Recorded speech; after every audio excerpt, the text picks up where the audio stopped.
It is something I like to share some ideas and thoughts with you. I'm not asking that you believe anything that I say. I'm not asking that you agree with me. I'm merely asking that you stand on and in the conversation that we'll share with you this evening. And if there's something that I say that can fit and work for you, I say use it. If not, discard it and let it be. Is that all right? Yeah. Say, that's fair enough. Very good. All right. One of the things I have realized, and many of us have, that if you want something out of life, if you want to change yourself, if you want to acquire something, if there's some goal that you want to reach, that is really not easy as some people will make us feel. That living your dream, changing your behaviors, overcoming negative habits, it's challenging. It's hard. That living alone is just very difficult. And once we begin to come to grips with the fact that living is difficult, life is very challenging. I heard a song once by a guy named Dimples called, "If It Ain't One Thing, It's Another." I say to you, if it ain't one thing, it's 12 others. Always something. You will never ever have a problem-free moment in life. Somebody said, and I like this, that you either in a problem or just left one or headed toward one. Anybody found that to be so? Raise your hand if you know what I'm talking about. I mean, there's always something. So how do we begin to nurture that hunger? What are the characteristics or the qualities of people that are hungry? What will it take for me to get some of the things that I want? And being hungry for those things. Number one, you've got to work on yourself. It's very important that you engage in an ongoing process to develop you. Spend more time on yourself than what you've been spending. It's very important. You owe that to yourself. I was reading a book by Og Mandino called The University of Success. Read one line, gave me a chill. I didn't have to read anything else in the book. He said, many of us never realize our greatness because we become sidetracked by secondary activity. We spread ourselves too thin, don't know how to say no. And we find ourselves doing all kinds of things and never ever have time to do those things that we need to do to work on ourselves. And then there goes a second, there goes another second, there goes another second, and we can't stop and hold time. And before you know it, you wake up one day and you're behind on your dreams and your bills.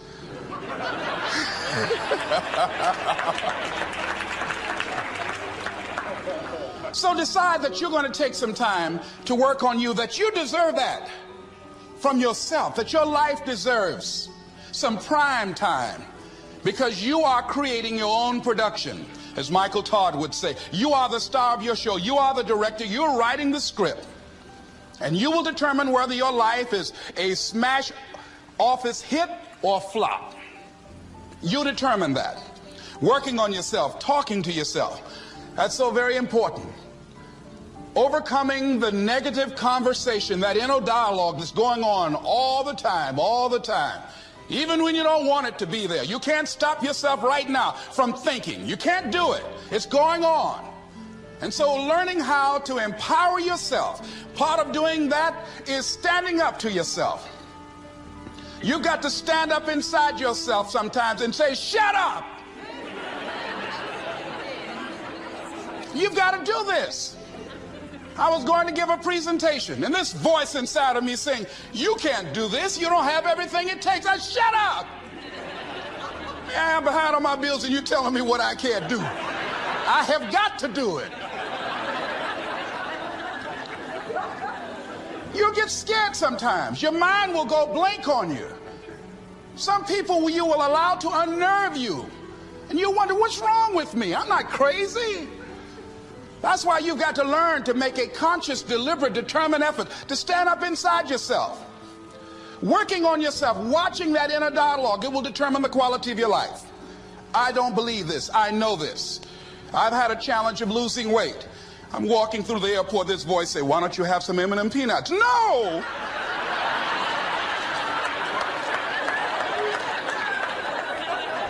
Well, just one. Then after you eat that, you might as well have a Snicker now, you sucker. mean, it's challenging. My mother fixed the kind of sweet potato pie you can't eat with your shoes on. Have to take your shoes off so you can wiggle your toes. It sticks on my fingers. It says, eat it. One little bite won't hurt. That voice, constantly. Little demons from Colonel Sanders driving my car in there. I had to say, no. I'll diet tomorrow. I saw a skinny man get hit by a truck. Had he had a little bit more weight, he might have lived, you know. Some of you know what I'm talking about. Raise your hand if you know that. That voice is awesome. So you have got to stand up to that voice. When you're working on something you want to achieve, you have got to stand up to that voice. You've got to sell yourself every day on your abilities, on what you're doing, on the goal that you want to reach. You've got to sell yourself every day, according to your level of belief. It will manifest itself in what you're doing. Whatever we have right now, whatever we're demonstrating in our lives, is a result of what we believe subconsciously that we deserve. And part of increasing that belief level is that you have got to convince yourself every day. You've got to sell yourself. I do a lot of training for many corporations, and I conduct sales seminars, and I've heard all kind of guys doing techniques and training people techniques of how to close sales and how to work with and begin to control the sale and how to ask for the close. Let me share something with you. You can learn all the techniques in the world. If you don't believe in yourself, it won't happen for you. I learned all of it. So that's why I do a training called Focus on the Seller. You've got to focus on you. And as you convince you, as you sell yourself every day, you will begin to see a difference in the things that you're doing. Selling yourself on your ability to perform a job, to achieve a certain objective. Telling yourself every day, here I go again. And I got what it takes. This is my day. And nothing out here is going to stop me. And when you go out that light, say, come over here. Say it again. Well, I'll be back tomorrow. That brings me to the next thing. It takes courage to act. Part of being hungry when you've been defeated, it takes courage to start over again.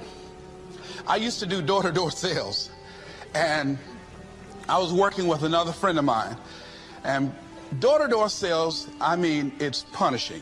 It's cruel and unusual punishment. And I was a little boy knocking on the door. Hello, would you like to buy a nice working television set? No money down? No! Bam! They slammed the door in your face. And the friend of mine that was working with me, they slammed the door in his face, and I looked back, and he was going to the car. He said, I can't do this. And he sat down in the car. And he said, you go ahead, I'll be here when you get back. Now, he had a mother and father to take care of him. My mother was ill. I am adopted. I was hungry. I had to go on. I learned something about myself. That when you step into your fears, somebody said, it was Winston Churchill, he said that courage is going from failure to failure without losing enthusiasm. When you step into your fears and continue to push yourself to go on, something happens for you. It will enable you to transcend yourself. I went to the next door. You like to buy a nice working television? No! Bam! Went to the next one. No! Bam! After a while, I no longer took it personal.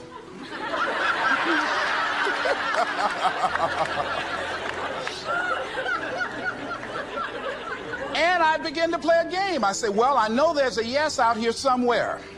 And I'm going to keep on till I find it. And I'm not going home until I do. And I continue to knock on doors. And then somebody eventually would say yes. And I said, are you sure? And I would go in there and I would get the sale. When you have something you want to do, if you don't develop the courage to do that which has been given you to do, and you spend a lot of time going around trying to convince other people or trying to get their approval, what will happen is that you will lose your nerve. And other people will convince you that what you're doing doesn't have any value, and you'll give up on your dream. It's an interesting thing about life, I've also found, that if you don't have the courage to act, sometimes, and particularly, if you have something special to do, life will move on you. If it were not for life, I would still be a disc jockey. I didn't just leave voluntarily to go to the state legislature. I was fired. I was working on a job, and I came home one day. I was married at the time, and I told my former wife, I said, that guy Bert I work for is stupid. She said, if he's so stupid, why does he sign you a paycheck? Now, you see why I divorced her, right? I couldn't stand her. That night, I could not sleep well. Here was a guy that was controlling my life. I was going through all kinds of changes because this man controlled my paycheck. And it was Carlyle who said, truth crushed to earth shall rise again. Winston Churchill said, the truth is incontrovertible. Malice may attack it, ignorance may deride it, but at the end there it is. And we know scripture that says, ye shall know the truth, and the truth shall set you free. And the truth that I had to come to grips with, that I wasn't in charge of my destiny. The truth was that I wasn't giving all that I had. The truth was that there are some things that I wanted to do, but I didn't have the courage to act on those things. And the truth was that Bert Childs was a blessing to me. He made life so miserable for me, I had to start looking at my life differently. I started going to work earlier. I started being the last one to leave there. I started working harder than anybody else. The other guys could not. Why would you work so hard, Les? I said, I'm not working for them. I have been cheating, Bert, I thought. I've been cheating myself and my family. Wherever you are, whatever you're doing, do it with everything that you have. Develop the habit of giving more than what you're paid for. Develop the habit of setting standards that others will be measured by. Someone said, do not go where the path may lead, but go where there's no path and leave a trail.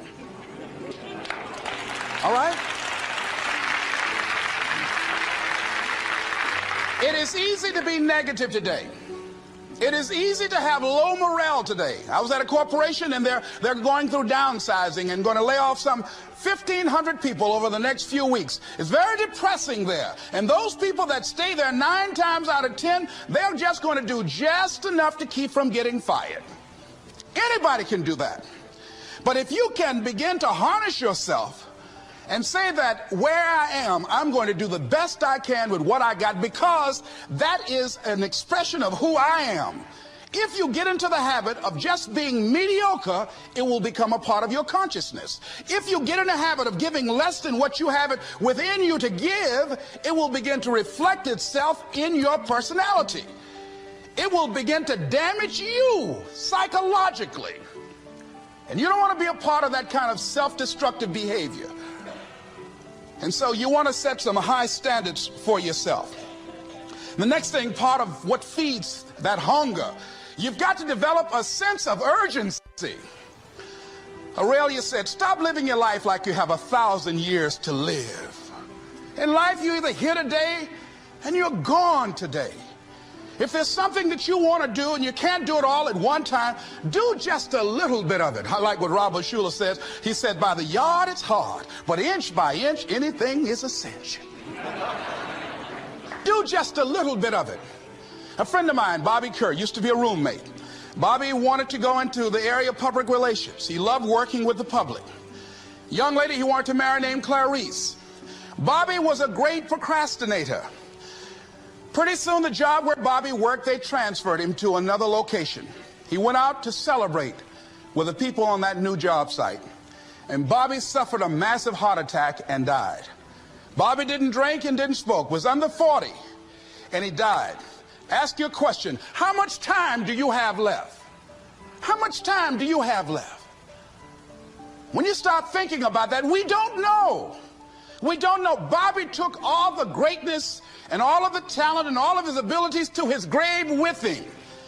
One of the things he could have put in parentheses under his name, he didn't use all his stuff. And most of us do that. Most of us don't use the stuff that we have brought into the universe. And we want to make a conscious, deliberate, determined effort to start living life with a sense of urgency and using what we've got. Using ourselves up. Sharing what we brought into the universe to share. Because if we don't, nobody else will. Stop wasting valuable time. Knowing that if we begin to live our lives as if each day were our last, our lives will take on a whole new meaning. They take on a whole new expression. Valuing each moment that we are blessed with. The next thing that begins to nurture that hunger, honor yourself as your word. Don't give your word out lightly. When you throw your word out there and you don't honor it, it makes a statement about you. If you decide to maintain a sense of integrity with yourself, that if I speak it, I'm going to live it. It's who I am. And I'm going to be very cautious in how I give my word to others, and most of all with the commitments that I make to myself, because I want my life to reflect my words and honoring who I am and what I express. Another challenging area in terms of nurturing and developing that hunger in yourself is learning the art of becoming single-minded. Learning how to concentrate. Learning how to focus in. And you'll be surprised at the things that you're able to do. When you learn how to block things out, when you learn how to keep thine eyes single, you'll be surprised at the ideas that will come to you, of the people that you'll be able to attract, of the opportunities that you'll be able to see. You'll begin to see things that have been standing there looking you in the face, saying, I can't believe this has been here all this time. Here's a habit that I do. Maybe it might be of some value to you. I get up in the morning and I start writing what great ideas that I can think of today that can improve me and that will enable me to reach my goal. And I just let my mind flow. Sometimes I write 15, 20 ideas. Some days it's more difficult than others. One idea can change your life. One idea can turn your life around. Deciding that you're going to focus to develop your skills. A guy was the new owner of a baseball team that was in the basement of the league when he took it over.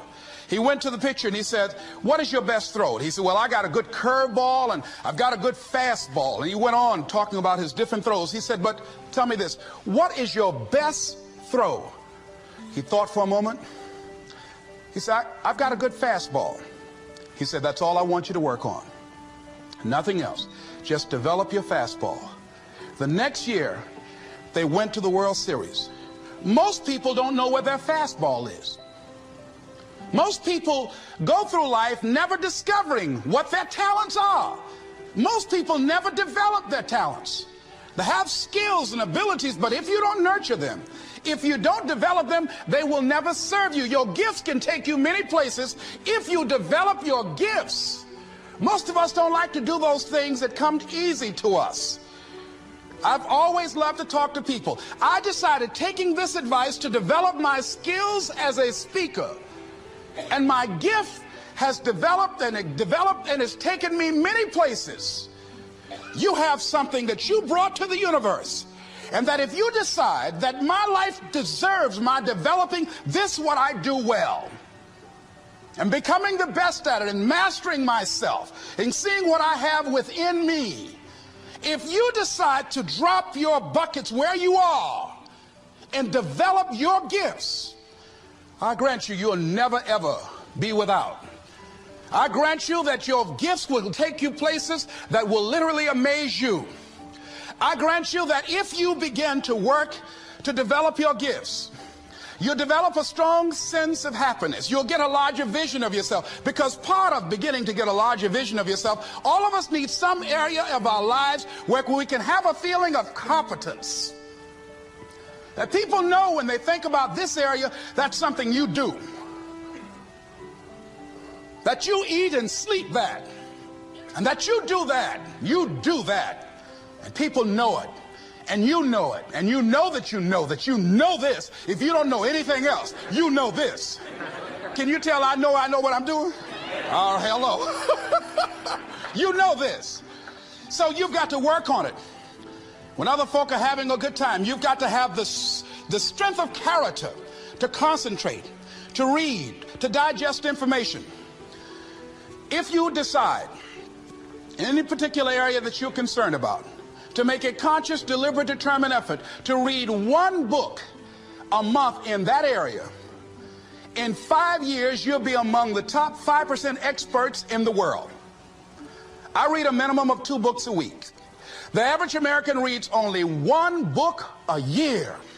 If you decide that area that you love, that you are going to master that particular area, in this era of accelerated change, overwhelming complexity, and tremendous competition, as you begin to develop and expand your skills and your talents and your vision of yourself, you will always be in control of your destiny.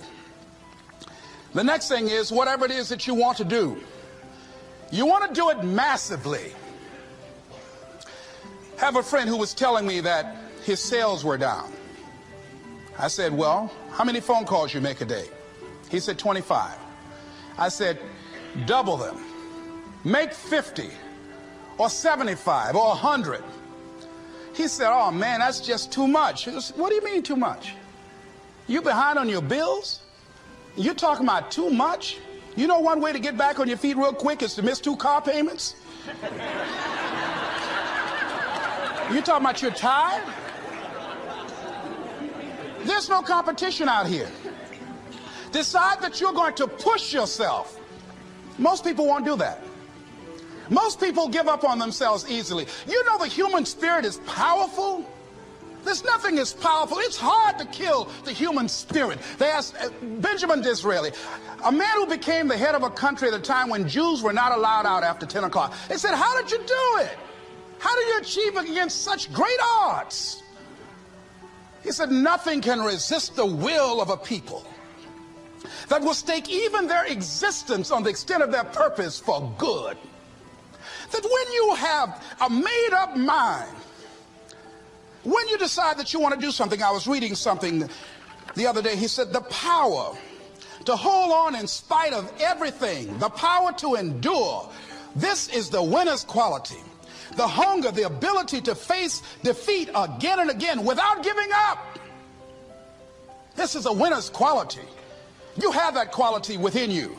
When you're hungry, you don't care about the facts. You don't care about the odds. Doug Williams played for the Washington Redskins, quarterback. John Elway of the Denver Broncos in the Super Bowl. Everybody was talking about Elway.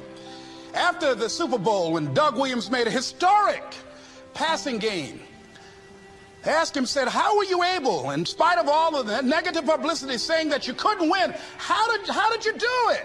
He said, I ignored my critics. I just didn't pay any attention to them. I ignored myself because they kept on saying it so much. There were times I doubted whether or not I can do what I needed to do. There's a Doug Williams in everybody here. There's greatness in you. And you've got to learn how to tune out the critics outside and the critic inside. And since I'm going to do this, I'm going to harness my will. And I'm not going to let anything stop me. I deserve this. I'm going to do it until. And this friend, I told him, said, start increasing your calls. I said, I make 100 calls a day. I got a callus in my ear. My ear kind of dark. You can't see it, but it's there.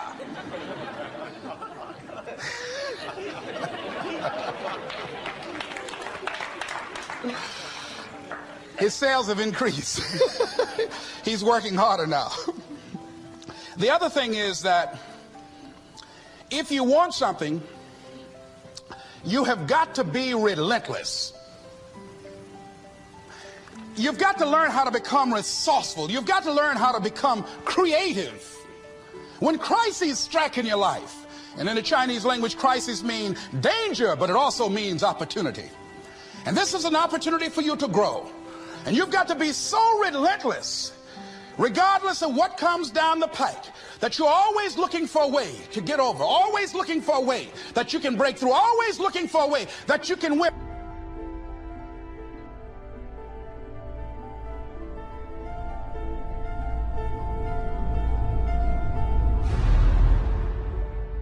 And always looking for a way that you can strike a telling blow. And pretty soon...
There's some people watching us in the universe that say, wait, let's call a meeting over here.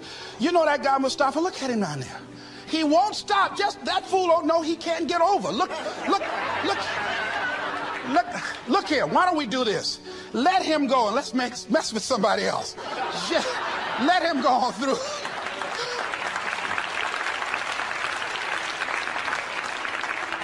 Life will just get tired of whipping you sometimes. And just say, just let this one go. I believe this. Now, no one has told me this, but I just kept on kicking. I didn't have sense enough to stop. I was intelligently ignorant. I didn't know what I couldn't do. So I just tried anything. And the fascinating thing about life, because you can't get out of it alive, you might as well have a good time, you know? You might as well have a good time. Live your life with passion, with some drive.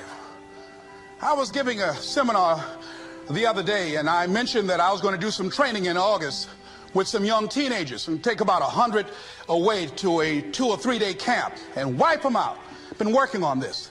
So after the speech, one of the parents walked up to me and said, Mr. Brown, I'd like for you to do something for my son. He's not motivated.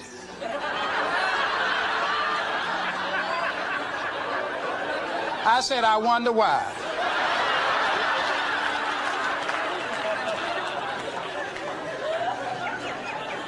I wonder what's wrong with him. He had no fire whatsoever. See, what you do speak so loudly, folk can't hear what you're saying. And so if you don't have any fire, you know, you've got to watch the people, the relationships that you develop. Have people of kindred mindsets. If you're around folk who are dead and negative all the time, they will affect you. You want people that are around you that have smiles on their faces, looking good. I was telling a group last week, Abraham Lincoln refused to hire a guy because of his face. They said, but the guy can't help it. He said, anybody over 30 is responsible for their face. If you have some depressing face looking at you every day, it affects your blood pressure. Keep these dead faces away from you. It's contagious. This is serious. So you've got to watch your countenance, watch your face, have an uplifted expression, watch your body posture, All of these things affect you psychically. You got to be the kind of person that you are fearless. Fearless. Folk leave fearless people alone. There's some people walk through a neighborhood and every dog in the neighborhood would bark at them.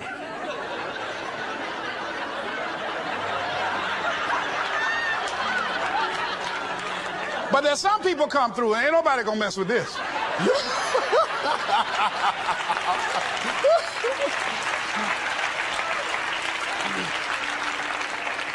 You are unstoppable. And because you are unstoppable, because you've got power that you haven't even begun to use yet, you owe it to yourself to release your brakes. How many of you have the experience of pulling out of your driveway and you mashed on the accelerator and the car was just going, and couldn't move, and you mashed harder and it couldn't move, and then you discovered you had your emergency brakes on, and then you release those emergency brakes and it goes, choo. Have you ever had that experience before? Most of us go through life with our brakes on, holding back, not giving all that we have, not sharing all of ourselves. Most of us go to our graves still holding on rather than releasing it. What are some of those things that keep us from releasing it? Because of past experiences, past defeats, past pain. We look back, well, it didn't work out then. It probably won't work out now. Many people get confused their performances with who they are. I was reading Pat Riley, the coach of the Los Angeles Lakers.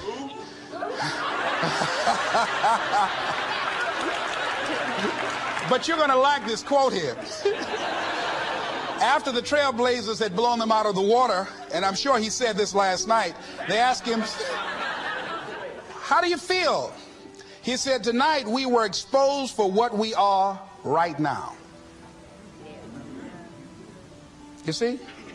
That if my speech tonight doesn't work, it doesn't mean that I'm a bad speaker. It means that what I did didn't work tonight. And I've got to separate what I do from who I am. And I've got another shot. See, the last chapter to your life has not been written yet, and it doesn't matter about what happened yesterday. It doesn't matter about the things that you've done that you feel guilty about. If you wouldn't do it today, you're convicting an innocent person. You've been reborn to a new state of consciousness. And as they say, if we knew better, we would do better. And so you begin to decide, I'm not going to be denied. I remember, and I was telling someone, and they asked me, would you repeat that again? I was interested in going into broadcasting. I'm adopted. And that was my key out. I wanted to make my mama proud of me. I was very much appreciative of what she's done for my brother and sister and I. And that was my way out. And I went over to a radio station, asked a guy and told him that I was interested in broadcasting. He looked at me in my straw hat and my overalls. He said, you have any broadcasting background? I said, no, sir, I don't. What do you do? I cut grass. Young ladies asked me what kind of work I do, and I was working on a garbage truck. I say, well, I'm a sanitary technician. He said, we don't have any job for you. I decided that was something I was going to do. I decided I'm unstoppable. I'm going to go up and hit. I'm going to do this. I started going to the radio station every day, developing a relationship with the people that were doing what I wanted to do. And that's what I encourage you to do. Whatever area you want to go in, find people that are doing it the way you want to do it and develop a relationship with them. When I decided to go in this area, I wrote letters to Dr. Norman Vincent Peale, to Zig Ziglar, to Dennis Waitley, all of the giants in this area. And I said, this is something I want to do. I've been following your career. Would you help me? Dr. Norman Vincent Peale answered my letter, did an article on me, wrote about me in the most recent book that he issued, and done many broadcasts about me. I'd wanted to develop a relationship and rapport with those people that were achieving those things that I wanted to achieve. By the same token, I would go to the radio station, and I developed a relationship with the guys. And they used me as an errand boy when they needed some food or someone to go pick up entertainers that came into town. Temptation singing My Girl, Jerry Butler singing For Your Precious Love, Sam Cooke singing Darling You Send Me. I would pick up the entertainers at the airport and driving around in the disc jockeys, big Cadillacs. They didn't have any driver's license, but I was acting like I had some.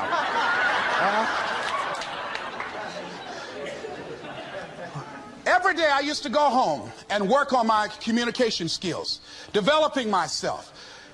It was Whitney Young. He said, it's better to be prepared for an opportunity and not have one than to have an opportunity and not be prepared. Start working and developing yourself now and prepare yourself for what it is that you want, because you expect to get it. And when the disc jockeys were in the control room, I would go in and watch them and develop a trust level, and they would let me stay, and I would watch and observe them.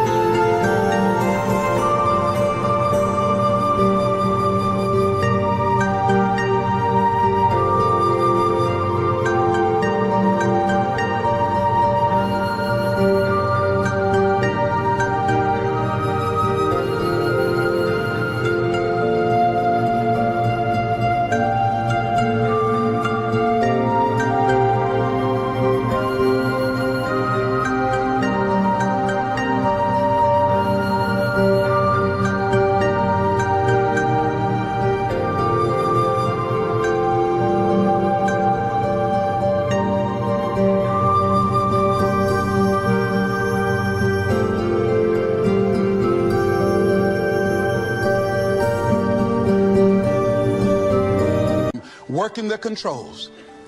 When you want something out of life, don't worry about how you're going to get it. How is none of your business. The most difficult thing it is to hold the vision. It's to hold the vision. So there I was at the radio station. A guy was on the air and he started to drink by the name of Rock. I was outside the window looking at him and watching. Hungry and ready. Saying, drink, rock, drink. Pretty soon the phone rang. It was the general manager. I said, hello?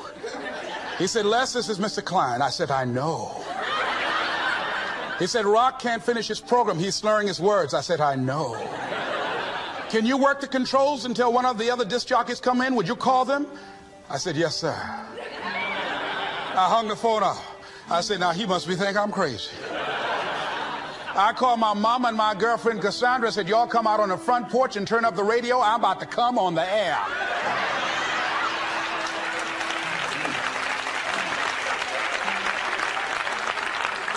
I waited about 15 minutes. I called him back. I said, Mr. Klein, I can't find nobody. He said, well, why don't you go in there and work the controls until they get there? And don't say nothing here. I said, yes, sir.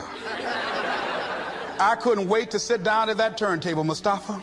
I said, look out, this is me, LB, Triple P, Les Brown, your platter playing Papa. There were none before me, and there will be none after me. Therefore, that makes me the one and only. Young and single and love to mingle, certified, bona fide, indubitably qualified to bring you satisfaction and a whole lot of action. Look out, baby, I'm your love man. I was hungry.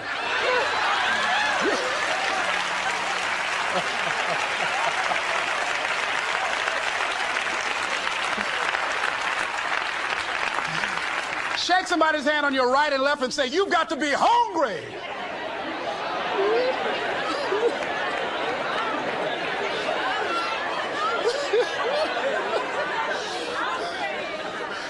Well, y'all something else. You hear me? You want to be persistent about what it is that you want to achieve. Alexander Graham Bell said, what this power is, I cannot say. All I know is that it exists, and it becomes available only when a man or a woman is in that state of mind in which he or she knows exactly what he or she wants and is fully determined not to quit until they find it. When our children are learning how to walk, how many times will your baby attempt to walk and fall and you just say, just sit down, don't try anymore, you've fallen 20 times. Just sit down somewhere, busting your lip and everything, getting in folks' way. When will a baby walk? It will walk when it walks. That's when it will walk. Les, when will you be known nationally as the motivator? I will be known when I'm known. That's when I'll be known. Don't get caught up in, well, I've tried it 4 or 5 times and things didn't work out. If there's something that you want and you're hungry for it, you've got to do whatever is necessary until. And when you give the best you can and that's not enough, you must do what is required. And don't give up on yourself. Don't throw the towel in so quickly. Many people give up on the 1-yard line, where if they have the determination just to keep on knocking. It's a funny thing about life. If you're home one day and someone is knocking on the door and you say, I don't want to be bothered today, and if that person just keep on knocking, say, can you believe that fool's still knocking? Pretty soon you say, what is it? What do you want? And that's how you've got to be about your dream. Some people, well, I guess ain't nobody home. I knocked on the door, but nobody came. I heard the television on and people were moving around, but I guess opportunity probably went out the back door. Oh, no. See, life is not just that simple. It's not that cut and dry. And that's why most people never realize their personal greatness, because they're casual about life. And when you are casual about life, you will end up a casualty. Life is serious business. So I encourage you to be persistent, to not decide that, well, I've done the best I can. I guess I just can't have it. Don't make that decision. Many of us make premature decisions about ourselves. Calvin Coolidge said something, a man who was a president that was not known for his eloquence or making any historical decisions, but something he wrote about persistence. And he says, press on. Nothing can take the place of persistence. Talent will not. The world is full of unsuccessful people with talent. Genius will not. Unrewarded genius is almost a proverb. Education alone will not. The world is full of educated derelicts. Persistence and determination alone are omnipotent. There's a person that is the embodiment of persistence and determination. A person who decided that some time ago that I'm not going to take anything to my grave with me. I'm going to use myself up, and I'm going to give and give and give until my last breath. This summer, I'm going to be working for her and with her doing training, teaching young people techniques and strategies on how to manifest their personal greatness, teaching them techniques and strategies that will change them at the subconscious level, changing their value systems, and let them see the major role they can play in society. Let's give Mrs. Rosa Parks a round of applause, if you please.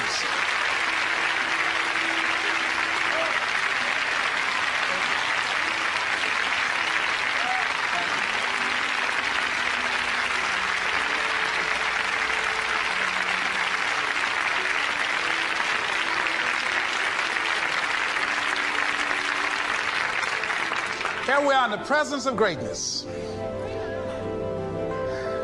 Mrs. Parks, people over here couldn't see you. Would you come up? Could you? She's such a beautiful person.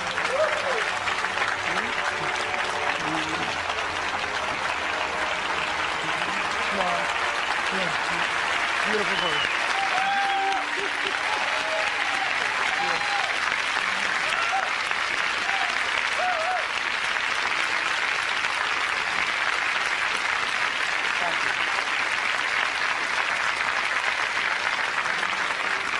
I encourage you to see Mrs. Parks and Mrs. Elaine Steele about the Rosa and Raymond Parks Institute for Self-Development. If you're interested in your children participating in that, they have some information over here to share with you. It is just fascinating and just a blessing to have this woman when a lot of folk who are giving up. And here this year she celebrated her 75th birthday and still has a dream of being an instrument of change. And there is a Rosa Parks in all of us who made a decision at one point in time, standing on the platform of oughtness, as Immanuel Kant talks about in a book called Critique of Pure Reasoning, that there's certain things we know we ought to do. We just know it. We owe it to ourselves and those around us. I don't know what your dreams are. I don't know what your goals are. But let me leave this with you.